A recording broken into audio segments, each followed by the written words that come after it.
At the age of 15, Michael Phelps set his first world record in the 200 butterfly here at the Texas Swim Center. Shaking the winner's hand is admittedly not a fun thing to do, and for the past 2 years, that's exactly what the Texas men's swimming and diving team has done at the NCAA championship meet. With things going from bad to worse as the game progressed, there wasn't much that Texas could do to respond to Oklahoma's explosive offense. The game was set to be played here at House Park Field. And although the cancellation means one less game for Travis High School, even the senior players understand that the situation involves more than just football. While Olympians Ryan Lochte and Ricky Behrens brought the most hype and attention, it was Longhorn senior Michael McBroom that had a star performance for Texas. Many people thought 2011 would be the year that Texas baseball would add more numbers to the national championship board. However, an early exit from Omaha ended any title hopes that the Longhorns had throughout the year.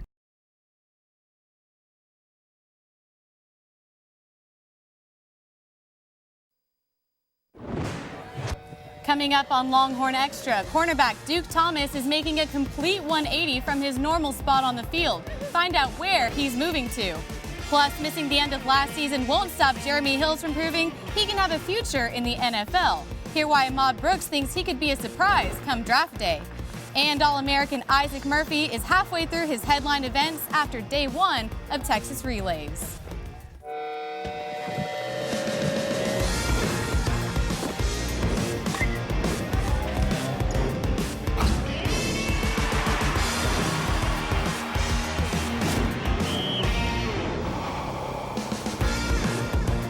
Good evening and welcome to Longhorn Extra. I'm Alex Stockwell. Spring officially started last week, but it's not official until DKR Stadium is filled with fans ready to watch the annual Texas football spring game. Although the offense lost the Olympic speed of Marquise Goodwin, Dwayne Aquina thinks he's found the answer in DBU to add more depth to the wide receiver spot. On Wednesday, Texas announced that sophomore cornerback Duke Thomas will be splitting time between wide receiver and the corner in the spring game Saturday. In his high school days, Thomas lined up at wide receiver and will help the offense fill the holes left by Marquise Goodwin and Caleb Jones. Mack Brown feels comfortable with the shift due to an abundance of the secondary. Thomas will showcase his talent on the other side of the ball with his teammates. I think you can see some guys who play hard, do their job, and make big plays and that are exciting. And before the Longhorns take the field, you can catch Lowell Galindo, Ahmad Brooks, and Ricky Williams bringing you Texas Game Day starting at 5:30, leading right up to the spring game at 6:30. All of that on Longhorn Network. Sophomore pitcher Parker French will be back on the bump this Thursday in the Oklahoma State Series after missing last week's start against Minnesota. French was out due to tendonitis in his right elbow, the same arm that kept French off the mound for the end of last season. Fortunately, history has yet to repeat itself as French says he feels fine in his elbow. Shaking the winner's hand is admittedly not a fun thing to do, and for the past 2 years, that's exactly what the Texas men's swimming and diving team has done at the NCAA championship meet. However, this season is a different story. Eddie Reese explains the Longhorns' chances of bringing home the team's first national title since 2010. Men's swimming in the country has taken off. It's almost twice as good as it was last year. We have to hit. We cannot make any mistakes.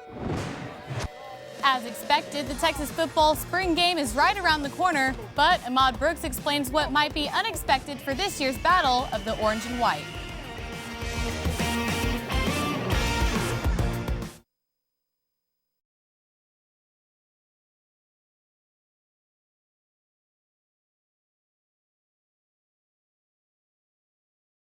"2012 marks a critical year for USA Swimming.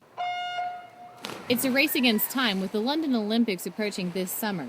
And for the athletes, the Austin Grand Prix is more than a competition. It's a chance to put their training to the test as they prepare for the most important event of their careers." It's a big year because this is what swimming's all about. This is what we train for.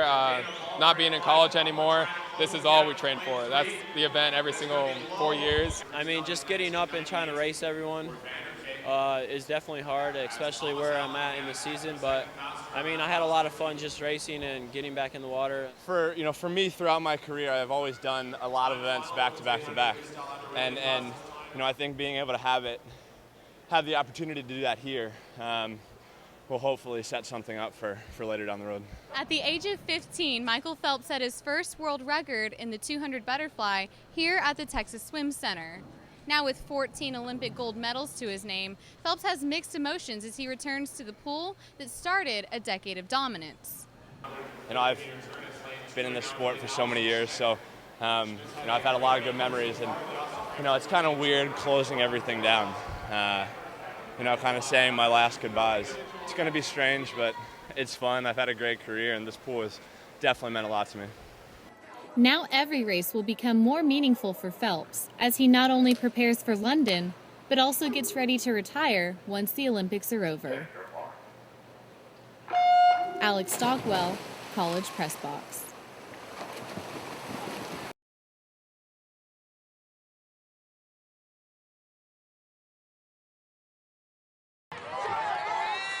Monterrey Tech High School in Nuevo Leon, Mexico, has played a Texas high school team every year for the past 5 years. This year, they were set to play the Travis High School football team for the first time on October 22nd. Monterrey Tech says they were threatened by the drug cartel La Familia in Mexico. School administrators say the drug lords ordered them to pay $30,000 to cross the border safely to get to Austin. If they didn't pay, the school was afraid that Austin gangs who are affiliated with La Familia could retaliate during the game. It's a serious matter, and it's changed things greatly. So, I'm aware of the problem there. I just wasn't aware that we could have the difficulty here. And because of the threats, AISD officials decided to cancel the game against Monterrey Tech. We all agreed that that would be the best safety for our fans, our players, and in our community to not play the game, because it's not a game that's not worth somebody's life. I do feel bad that we had to do that, because the kids don't get to play a game basically, and to me the bad guys win when you have to cancel out because of that. The game was set to be played here at House Park Field. And although the cancellation means one less game for Travis High School, even the senior players understand that the situation involves more than just football. I think it's horrible what's going on down there, what those people are going through, and that for them people as well, and the football players that are dedicated to football. I didn't think about myself at the moment as I did for them. I heard that they were going to be charged like some kind of $30,000 fine just to come play us, which as soon as that was said, I didn't think they should take the risk. Travis High School had also arranged games with Monterrey Tech in other sports, but it is likely that those will be canceled as well. Alex Stockwell, Texas News Watch.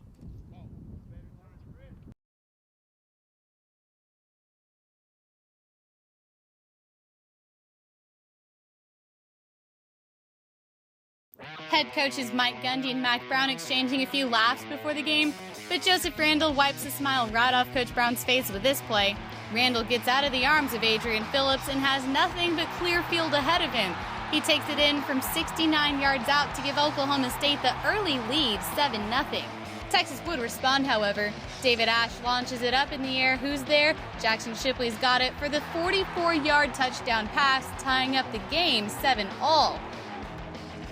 J.W. Walsh now. Oh, there's a rookie mistake. Kenny Vaccaro comes away with it for the interception. The pick gives Texas great field possession just outside the red zone. And where there's Ash, there's fire. David Ash launches it too. Who else but Jackson Shipley? This time in the corner, Texas takes their first lead of the game. Well, Walsh has an answer, and it's in Josh Stewart. He takes it 44 yards in to score. Game's tied up 14-all. But on the kickoff, it falls into the arms of DJ Monroe. That's bad luck for the Cowboys as you see him dodge not one but two tackles and bringing it all the way home down the sideline to give Texas a 21-7 lead at the end of the first quarter.